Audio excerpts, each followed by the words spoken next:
ఈరోజు మా మిస్సెస్ ప్రాణాలు పోయేది.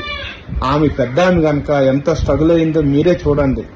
ఆ ప్లేస్లో మీ మిస్సెస్ కానీ, మీ చెల్లి కానీ, మీ అక్క కానీ, మీ అమ్మ కానీ ఎవరైనా ఉంటే పరిస్థితి ఏంది? పెద్దోళ్ళ సంగతి. అలాగే చిన్నపిల్లలు బతుకుతారా? ఆ వీడియోని చూడండి. చిన్నపిల్లలు కానీ దొరికారంటే, ఆ కుక్కలు దొరికితే బతుకుతారా?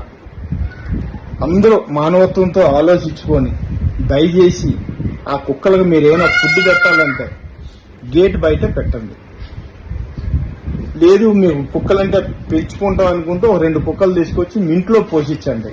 ఎవరైతే ఫుడ్ పెడుతున్నారో వాళ్ళందరూ చెప్తున్నాను, ఇప్పుడు మా ఇంట్లో జరిగింది, రేపు మీ ఇంట్లో కూడా జరుగుతుంది, మీకు కూడా జరుగుతుంది. అది జరగదని గ్యారంటీ ఏం లేదు. ప్లీజ్, ఎందుకు చెప్తున్నానో దయచేసి